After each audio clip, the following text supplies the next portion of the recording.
Okay, so here's something to think about.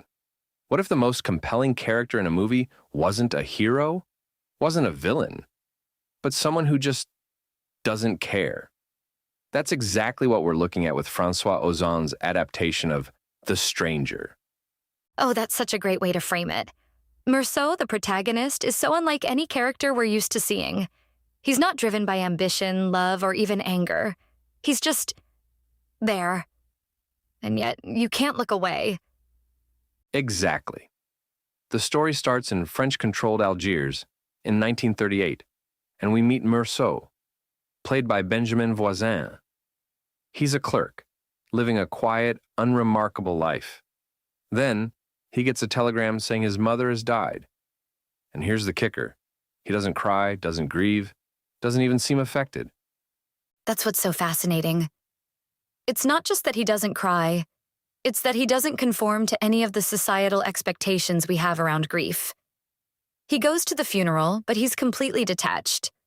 And the next day, he's back at the baths, living his life like nothing happened.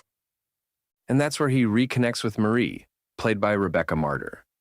Their relationship is so interesting because it's casual, almost transactional. She's full of life, and yet she's drawn to this man who's so emotionally distant. She even proposes marriage, and his response is basically, sure, why not? That scene where she asks if he loves her and he just says, it doesn't matter. It's so striking. It's not that he's cruel. It's that he genuinely doesn't see the point in pretending to feel something he doesn't. It's such a bold choice for a character. And then you add in the neighbor, Raymond Sintes, played by Pierre Lawton. He's this volatile, shady guy who's got this vendetta against his mistress. He drags Meursault into his drama, and Meursault just goes along with it. It's like he doesn't have a moral compass in the traditional sense. That's what makes him so compelling, though.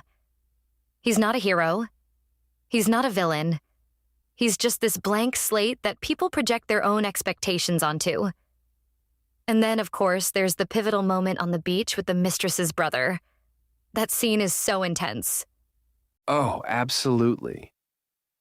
The way Ozon films it, with the relentless sunlight and the oppressive heat, it's almost unbearable. You can feel the tension building, and when Meursault crosses that line, it's like time stops. It's such a powerful moment. And yet, even after that, he remains so detached. He doesn't try to justify his actions, doesn't fight his fate. It's like he's resigned to the absurdity of it all. Meanwhile, Marie is falling apart, trying to make sense of what's happening. Rebecca Marder is phenomenal in that role. She brings so much emotion and vitality to Marie, and you can feel her frustration and heartbreak as she tries to connect with Meursault. She's the emotional anchor of the film in many ways.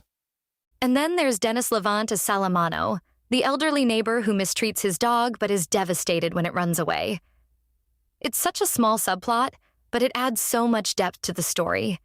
Lavant captures that desperation so perfectly. And that's what makes this film so rich. It's not just about Meursault, it's about all these little human moments that add texture and complexity to the story. And then there's the cinematography. Manu Dacosi does an incredible job with the visuals. Oh, the black and white palette is stunning. It gives the film this timeless, almost dreamlike quality.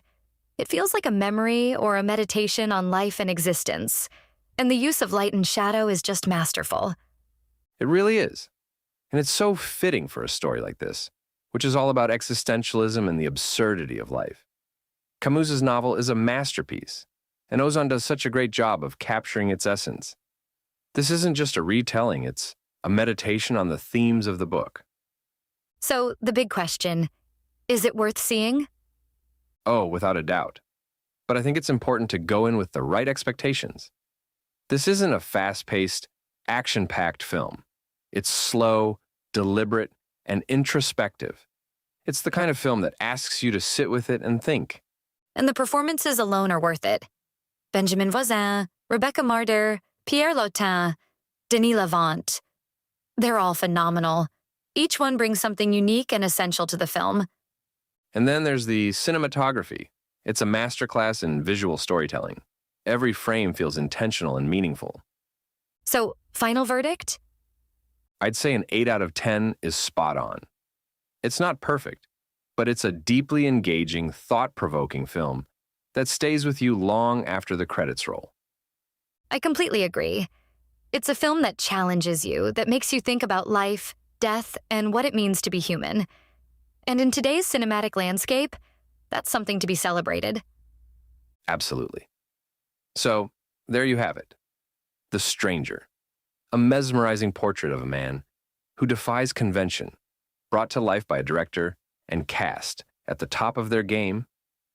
And a reminder that sometimes the most compelling stories are the ones that challenge us to see the world and ourselves in a different light. You've been listening to Movies First. Available at Apple Podcasts, Spotify, iHeartRadio, or your favourite podcast player. You can also stream on demand at Bytes.com. This has been another quality podcast production from Bytes.com.